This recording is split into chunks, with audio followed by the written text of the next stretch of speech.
My mom cut me out of my father's will, saying I'd abandoned the family for my career. I walked away and didn't look back. Years later, her perfect life fell apart and she ended up in a hospital bed alone. The dining room had always intimidated me. Crystal chandeliers worth more than my yearly salary hung overhead, casting fractured light across mahogany furniture that cost enough to fund a small college education. My mother sat at the head of the table like a monarch surveying her kingdom, her perfectly manicured nails drumming against the leather portfolio containing my late father's will. "Jessica," she said, her voice dripping with the kind of condescension she'd perfected over 30 years of country club luncheons. "Your father and I discussed this extensively before his passing." I cut into my overcooked chicken, keeping my expression neutral. My younger brother Marcus sat across from me, smirking into his wineglass. Golden boy Marcus, who dropped out of 2 colleges and somehow still remained the favorite. My older sister Diane picked at her salad, refusing to make eye contact with anyone. We both agreed. Mom continued sliding the will toward me, that the estate should go to those who truly appreciated family values, those who stayed close, who prioritized family over career. The implication hit like a slap. I'd moved to Chicago 6 years ago for medical school, then stayed for my residency in pediatric oncology. Apparently saving children's lives made me the black sheep. I scanned the document. The beach house in Malibu, the one where Dad taught me to swim, went to Marcus. The investment portfolio worth roughly $3 million would be split between Marcus and Diane. Mom retained the primary residence and Dad's life insurance payout. My name appeared exactly once in a clause specifically stating I was to receive nothing. "You abandoned us," Mom said flatly. "You chose strangers over your own blood." My fork clattered against the plate. "I became a doctor. I help sick kids. You left." She placed her hand firmly on the will, her diamond rings catching the light. She looked me straight in the eye with an expression I'd never seen before. Pure, calculated cruelty. "You won't get a single cent." Something inside me crystallized in that moment. Not anger, not hurt, just perfect cold clarity. "All right." I smiled, feeling a strange sense of liberation wash over me. "Then don't expect a single cent from me either." I slowly set my fork and knife down and stood up, my chair scraping against the hardwood floor. The sound seemed to echo in the sudden silence. "Jessica," Diane started, but I was already walking toward the door. "Where do you think you're going?" Mom's voice had an edge of panic now. "We haven't finished dinner." I turned back, still smiling. "I have a flight back to Chicago in 3 hours. I took time off work to be here to mourn Dad properly with family, but I can see that was a mistake." Marcus laughed. "Always so dramatic, Jesse." "Enjoy the money, Marcus. Try to make it last longer than your last inheritance from Grandma." That one landed. He'd blown through $50,000 in 6 months. Mom's face flushed red. "After everything we've done for you, you paid for 2 years of undergraduate before I got scholarships. I covered the rest myself. Medical school, all loans. You didn't even come to my graduation." I picked up my purse. "But that's fine. I never asked for anything. I certainly won't start now." I walked out of that house and didn't look back. The Uber driver who picked me up asked if I was okay. I must have looked shaken. I told him I was fine, just needed to get to the airport. He nodded and turned up the radio, some country song about family and roots and coming home. I almost laughed at the irony. At the airport, I sat in a bar nursing a gin and tonic I didn't really want. My phone buzzed constantly. Diane mostly. A few texts from Marcus that ranged from apologetic to defensive to outright hostile. Nothing from Mom, of course. She'd said everything she needed to say at that table. I blocked all their numbers and boarded my flight. Chicago welcomed me back with freezing rain and gray skies. Perfect. My apartment felt smaller than I remembered, more cramped. Or maybe I just felt the weight of everything more acutely now. I'd lived here for 3 years, built a life here, but suddenly it felt temporary, like I was playing house in someone else's home. Work became my refuge and my obsession. I picked up extra shifts, volunteered for the cases no one else wanted, the tough ones, the heartbreaking ones. There was a 7-year-old named Emma Rodriguez with a relapsed neuroblastoma. Her prognosis was guarded, and we were trying an experimental protocol. I spent hours at her bedside talking to her parents, adjusting medications, holding Emma's hand through the worst of the pain and nausea. "You don't have to stay," her mother told me one night around midnight. We know you have other patients. I'm exactly where I need to be, I said and meant it. Because here in this sterile hospital room with its beeping monitors and medicinal smells, things made sense. Cause and effect treatment and outcome. I could measure progress in lab values and imaging results. Unlike family, where love apparently came with asterisks and conditional clauses I'd never fully understood, my colleagues noticed the change in me. Dr. Raymond Kowalski, one of the senior attendings, pulled me aside after a particularly grueling case conference. "Jessica, you're burning yourself out. I've seen it happen before. You're taking on too much. I can handle it." "That's not the point." He studied me with those sharp blue eyes that miss nothing. "Something happened. You went to California for your father's funeral and came back different. People change. They do, but not usually this fast and not usually this destructively." He crossed his arms. "You're one of the best residents I've trained. Don't destroy yourself trying to prove something." "I'm not proving anything. I'm doing my job." "You're hiding in your job. There's a difference." I wanted to argue to tell him he was wrong, but Raymond had a way of seeing through people's defenses. It's what made him such a good doctor and such an infuriating mentor. "My family decided I wasn't worth being part of the family anymore," I said finally. "So I'm building a life where that doesn't matter. By working yourself to death. By focusing on what I can control. I can't control whether my mother loves me. I can control whether Emma Rodriguez responds to treatment." Raymond sighed. "You know it doesn't work that way. You can't save every patient, Jessica. And you can't use your patients to fill whatever hole your family left. Watch me." He didn't push further, but I could feel his concern following me through the hallways. 3 weeks after the dinner, I got a call from my father's lawyer, Howard Brennan, a man I'd met exactly twice in my life. He wanted to discuss some paperwork. "Your mother's attorney sent over the finalized estate documents. I need you to sign some forms acknowledging receipt of the will and confirming you're not contesting it." "I'm not contesting anything." "Good. Good. These things can get messy. Family disputes over money." He trailed off. "For what it's worth, Dr. Chen, your father spoke very highly of you. I think he would have wanted things handled differently, but they weren't handled differently." "No, they weren't." He paused. "The forms will be in your email within the hour. Just sign and return them." I hung up and stared at my apartment wall, the same wall I've been staring at for weeks now in between shifts. I'd barely decorated this place. A few photos from medical school, my diplomas, some generic art prints I picked up at Target. Nothing that said home, nothing that said Jessica. Maybe that was the problem.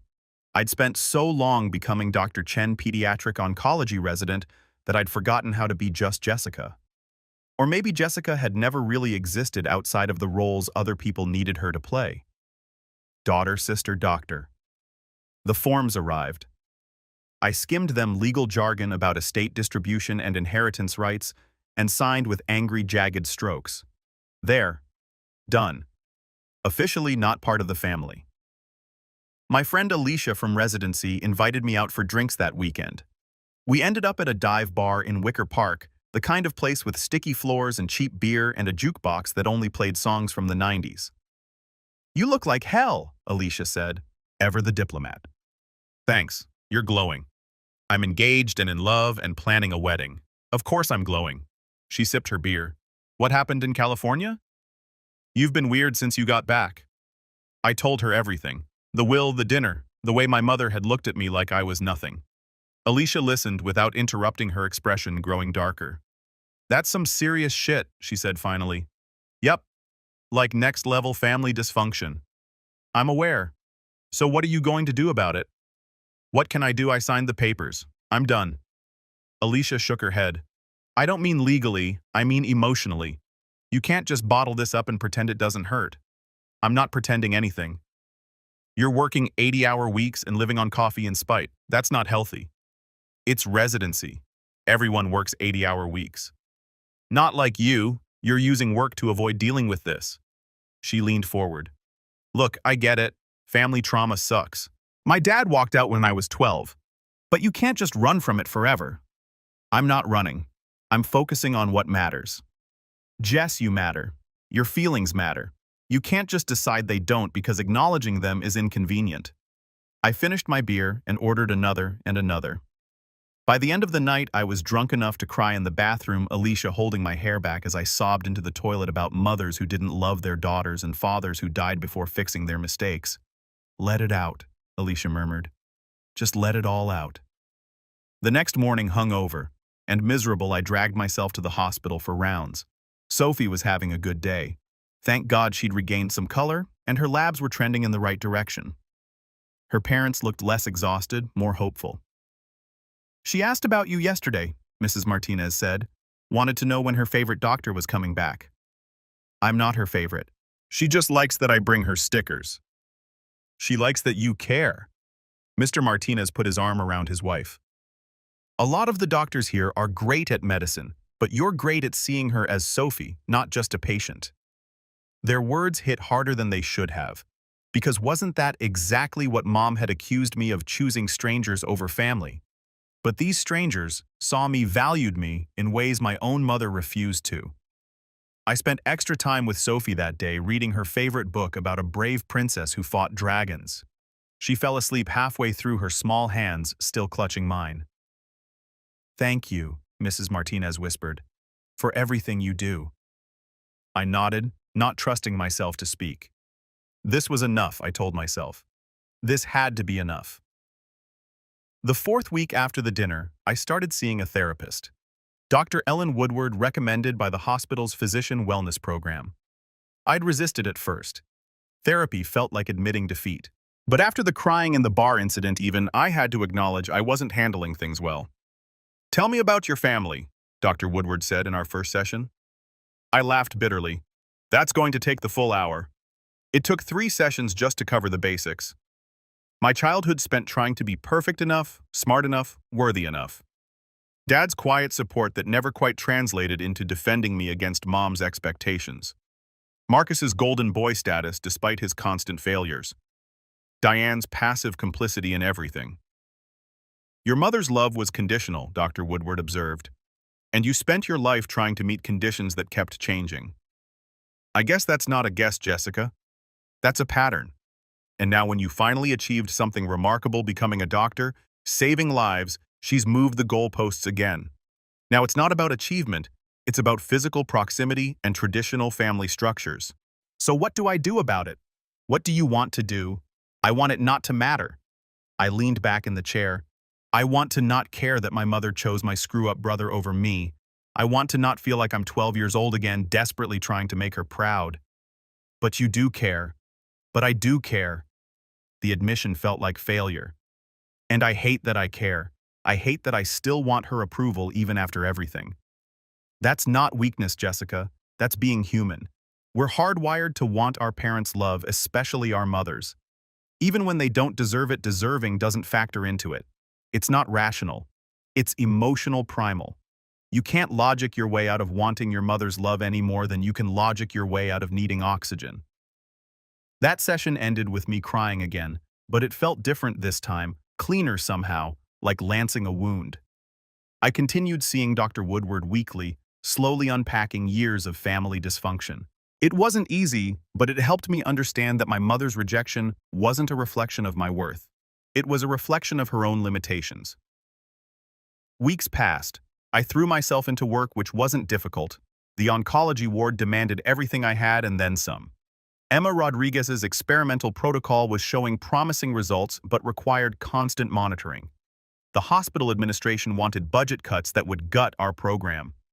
I fought meetings during the day and reviewed case files at night in my small apartment. Then Diane broke the silence. She showed up at my apartment on a Saturday morning without warning, looking haggard and older than her 38 years. "We need to talk," she said, pushing past me into my living room. "You could have called. You blocked my number, all our numbers." She sat on my couch uninvited. "Jessica, this has gone on long enough." "I disagree. I think it's going exactly how Mom wanted." "She's miserable. She cries all the time. She keeps asking about you." Something cruel in me felt satisfied by that. "Good." Diane's eyes widened. "You don't mean that." "Don't I?" She looked me in the eye and told me I was worth nothing to this family. So forgive me if I don't care about her feelings now. She's our mother. She's your mother. She made it very clear I'm just some ungrateful stranger who happened to grow up in her house. I crossed my arms. Why are you really here, Diane? She looked down at her hands. Things are bad. Really bad. Marcus put most of his inheritance into some risky investment scheme, cryptocurrency and penny stocks. It crashed. He lost almost everything. That's unfortunate. He's talking about bankruptcy. And Mom, she's spending money like water redecorating the house, taking trips, buying stuff she doesn't need. I think she's depressed or something. Again, not my problem. Jess, please, we're a family. No, I said quietly. We're not. Family doesn't do what you all did to me. Family doesn't sit silently while their mother cuts out their sister. You didn't say one word, Diane, not one word in my defense. She started crying. I know, I was a coward, I didn't want to make waves. Greg and I were buying the house, and I thought if I stayed on Mom's good side, you'd keep your inheritance. I get it. Self-interest. At least you're honest about it now. I'm sorry. I'm so sorry. Your apology doesn't fix anything. It doesn't give me back my relationship with Dad before he died. It doesn't undo Mom's words. I walked to the door. I think you should leave. Jessica. Leave, please. She left, still crying. I closed the door and stood there, shaking, adrenaline flooding my system. Part of me wanted to call her back, to forgive her, to pretend everything could go back to normal. But normal had been toxic. Normal had been me constantly trying to earn love that should have been freely given. I called Alicia instead. Emergency margaritas, she asked. Emergency margaritas. We met at our favorite Mexican place, the one with strong drinks and questionable decor but excellent guacamole. I told her about Diane's visit. So they're running out of money and suddenly remember you exist, Alicia said. How convenient. Diane claims Mom is asking about me, crying. Manipulative much. Maybe, or maybe she actually regrets it. Does it matter if she regrets it? Would that change anything? I thought about that. I don't know. Part of me wants her to suffer, wants her to understand how much she hurt me, but another part just wants, I don't know, closure, peace. You're allowed to be angry, Jess. You're allowed to not forgive her. But what if holding on to anger is just hurting me? What if forgiveness isn't about her at all, but about me letting go? Alicia sipped her margarita thoughtfully. I think there's a difference between forgiveness and reconciliation. You can forgive someone, let go of the anger for your own peace without letting them back into your life. Forgiveness doesn't mean giving them the power to hurt you again. When did you get so wise? Therapy. Lots of therapy and expensive self-help books. She grinned. But seriously, you need to figure out what you want, not what they want, not what your mom wants. What do you, Jessica Chen, need to be okay? What did I need? The question haunted me for days. I needed to save my patients. I needed to be good at my job. I needed to prove I'd made the right choice in becoming a doctor, moving to Chicago, building a life separate from my toxic family dynamics. But underneath all that, whispered a voice I'd been ignoring.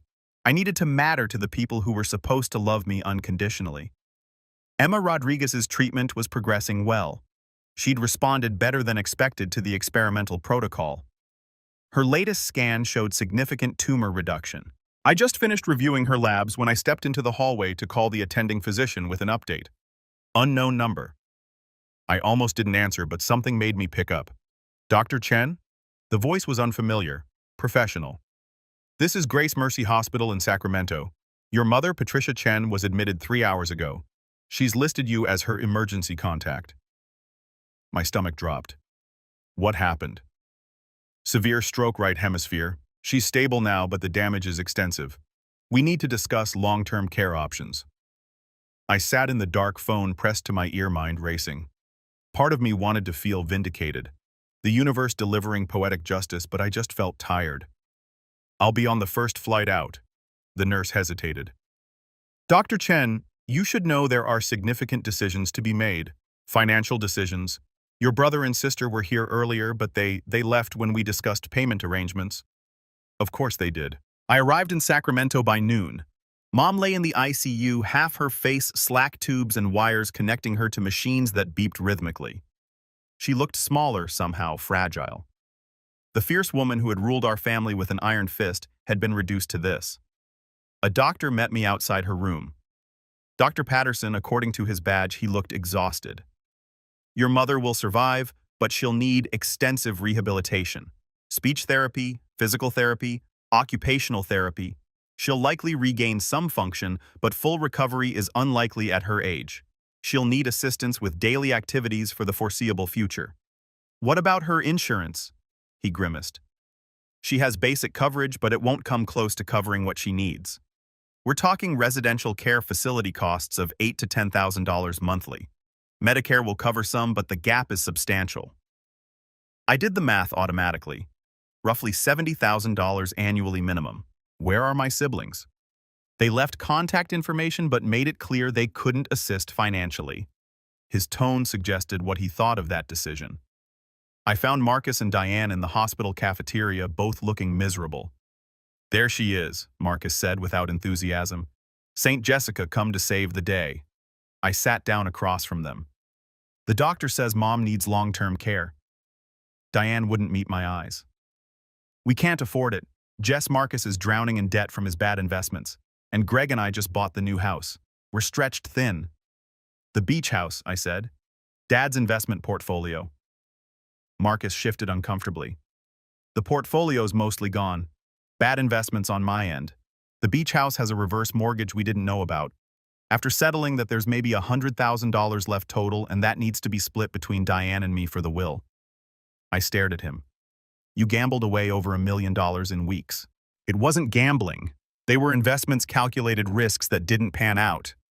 His defensiveness was palpable. No, it's really not. I stood up. Mom named you both as her power of attorney, right? They nodded.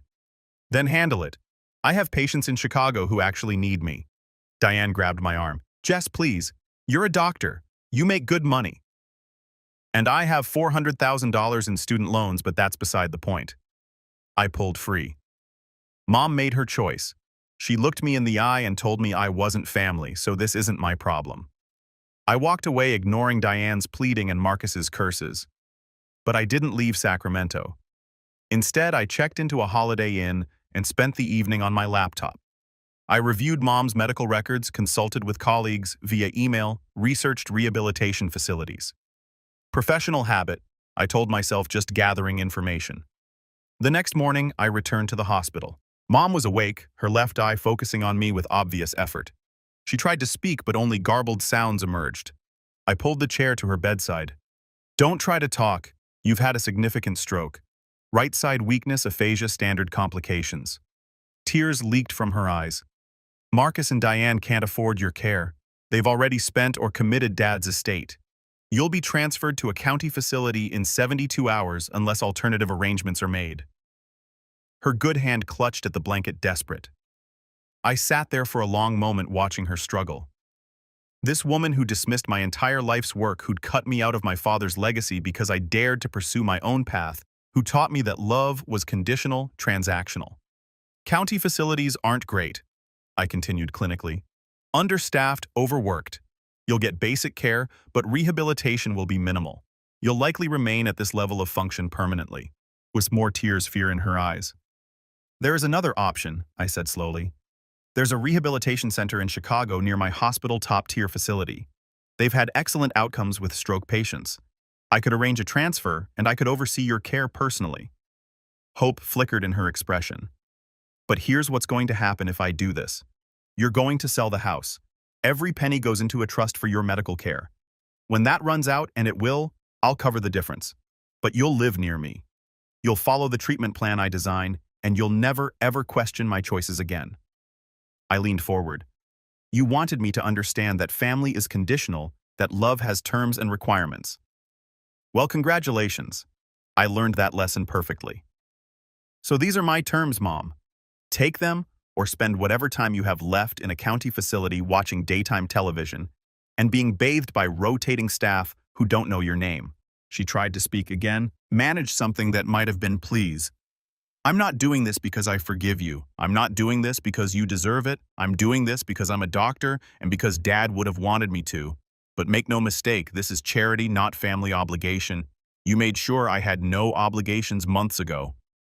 I stood to leave. Her good hand shot out, gripping my wrist with surprising strength. She pulled me closer, and I could see her struggling, fighting to form words. Finally, painfully, sorry. One word slurred, barely intelligible but unmistakable. I felt something crack inside me. Not forgiveness, not yet, but maybe the beginning of something. We'll see, I said quietly, and gently removed her hand. The logistics took 2 weeks to arrange. I contacted the rehabilitation center, coordinated with her medical team, arranged for medical transport. Marcus and Diane helped with the house sale, both subdued and grateful I had stepped in. Marcus cornered me the day before Mom's transfer. I'm sorry, he said, about everything, the will, the money, the way we treated you. You treated me exactly how Mom taught you to. Family is what you can get from people, right? He flinched. That's not fair. Neither was leaving your mother in a county facility because she'd become inconvenient. But life isn't fair, Marcus. I learned that in the oncology ward. Kids with cancer learn it every single day. What do you want from us? Nothing. Literally nothing. I met his eyes. That's the difference between us. I don't need anything from you. I never did. Mom's rehabilitation took 10 months. The facility was expensive but worth every penny. She regained most of her speech, though she'd never sound quite like herself again. Her right side remained weak, requiring a cane for walking, but she achieved independence in most daily activities. I visited twice weekly, reviewing her progress with the therapy team, adjusting medications, pushing her through exercises when she wanted to quit. Our conversations remained brief and clinical. She'd ask about my work. I'd update her on my patients, keeping details vague for privacy. She never asked about my personal life, and I didn't volunteer information. One evening, about 8 months into her treatment, I arrived to find her crying in her room, not from pain or frustration, but looking at photo albums. Your father took this, she said, pointing to a picture of 7-year-old me covered in sand at the Malibu beach house. You just learned to body surf. You were so proud. I remembered that day, Dad teaching me to read the waves, Mom watching from the beach with Diane and baby Marcus. You were so independent. Even then, she continued her speech, still slightly slurred but comprehensible. You never needed us the way your siblings did. It scared me. So you cut me out of the family. I wanted you to need us to come back. I thought, she closed the album. I thought if you knew there was nothing for you here, you'd fight for it. Fight to be part of the family. That's twisted logic, Mom. I know. She looked up at me. I spent my whole life believing that family was about proximity, about being present. I never understood that family could be bigger than geography, that you could love people from a distance. I was saving children's lives. I know that now. Her voice broke. I was in the ICU before the stroke got bad. There was a little girl in the next bed, maybe 5 years old. Cancer, I think. Her mother never left her side. And I kept thinking that could be Jessica's patient. My daughter saves children like that. She reached for my hand, and I let her take it. I was so wrong, Jessica, about everything. You didn't abandon us. You became exactly who you were meant to be. And I was so busy being angry that you didn't need me that I never told you how proud I was. The words hung between us, years of resentment, of hurt, of feeling inadequate despite my achievements. I needed you at my medical school graduation, I said quietly. I needed you to call and ask how my first day of residency went. I needed you to understand that choosing a career that saves lives wasn't choosing strangers over family. I know, I'm sorry. Sorry doesn't erase the will, Mom. It doesn't erase you literally telling me I wasn't worthy of being part of the family. No, she agreed. It doesn't. But maybe it's a start. I thought about the little girl she'd mentioned. Emma Rodriguez had completed treatment last month, clear scans.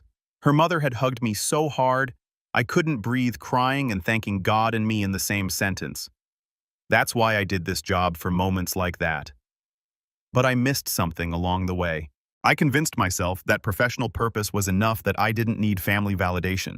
But sitting here with my mother, seeing genuine remorse in her eyes, I realized I'd been lying to myself.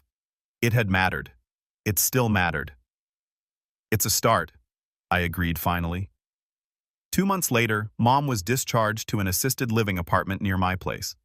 She could manage independently but had support staff available if needed.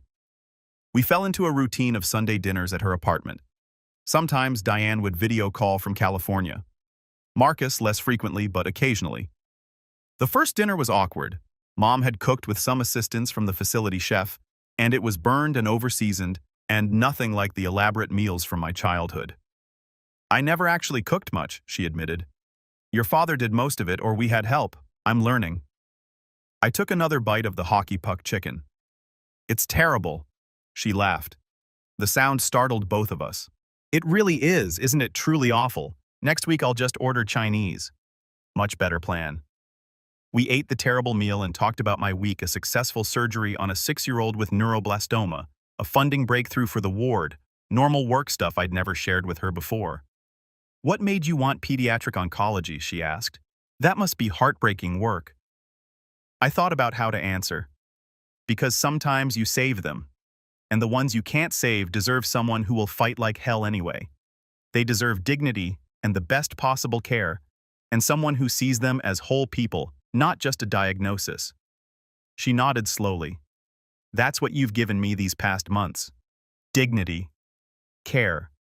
Even when I didn't deserve it. You had a stroke, Mom. You deserve medical care. But you didn't have to be the one providing it. You could have walked away. I could have. A part of me had wanted to that vindictive piece that wanted to prove I didn't need them, that their rejection hadn't mattered. Dad would have been disappointed if I had, I said. Your father would be incredibly proud of you. He always was. You know, he argued with me about the will, told me I was being cruel and stupid. I wouldn't listen. This was new information.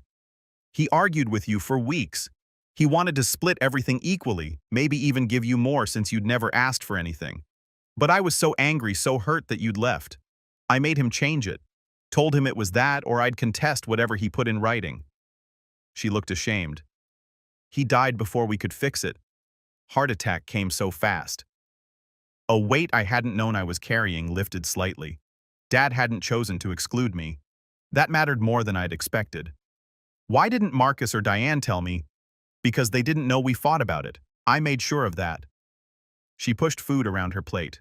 I've been a terrible mother to you, Jessica. But if you'll let me, I'd like to try being better. Not perfect. I'm probably too old and stubborn for that, but better. I looked at this woman who'd caused me so much pain, who'd made me question my worth, who taught me that family love could be weaponized. But I also saw someone who'd been humbled by circumstances, who'd been forced to confront her own mistakes, who was genuinely trying to change. Better sounds good, I said. We've been doing better for a year now. Mom volunteers at my hospital reading to the kids in the oncology ward. She can't do much physically, but the children love her. She tells them stories about growing up in San Francisco, about my dad, about her 3 stubborn children. Last month, Emma Rodriguez came in for her 6-month follow-up after completing treatment. Still in remission scans, completely clear. She saw Mom in the hallway and ran to hug her, asking for another story about the mermaid princess. Mom makes up these elaborate fairy tales that the kids adore. That's one of yours, Mom asked after Emma skipped away. One of mine. You saved her life. Modern medicine saved her life. I just helped. Mom squeezed my hand. You're too humble. You've saved a lot of lives, Jessica, including mine. You had a stroke, the medical team. I'm not talking about the stroke. She met my eyes. I'm talking about after. You saved me from becoming bitter and alone. You saved me from dying without understanding what really mattered. That took more courage than any medical procedure. The will, she continued. I made a new one. Everything's split 3 ways now.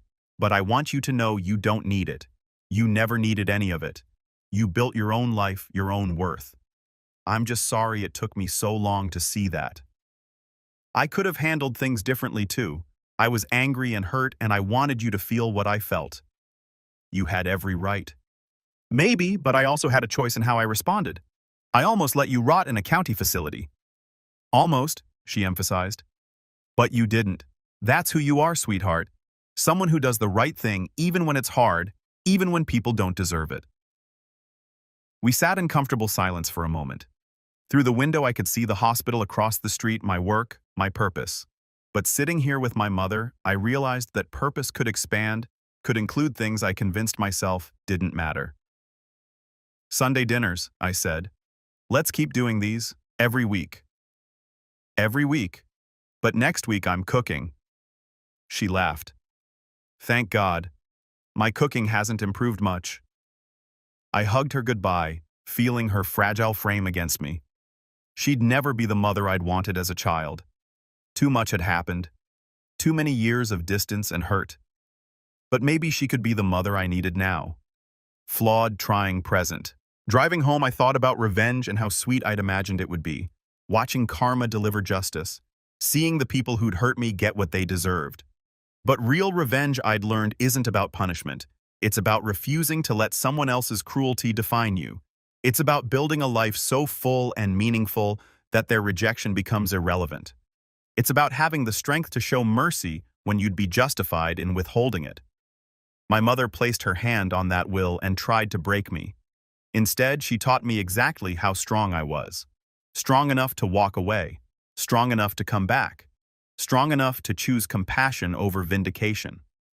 The nightmare that struck weeks after our confrontation wasn't just my mother's stroke. The nightmare was realizing how close I'd come to losing the chance at reconciliation. How easily I could have let bitterness consume me the way it had consumed her. Sometimes the best revenge is simply refusing to become the person who hurt you. Sometimes it's proving that you're bigger than their worst moments. Sometimes it's extending grace when you could choose cruelty. My phone buzzed, a text from Emma's mother. 2 years cancer-free today. Celebrating with her favorite doctor. Thank you for everything. I smiled and sent back congratulations. This was my life. These were my choices, and I'd make them again every single time. Even the choice to save my mother, the woman who tried to tell me I wasn't worth saving. Especially that choice.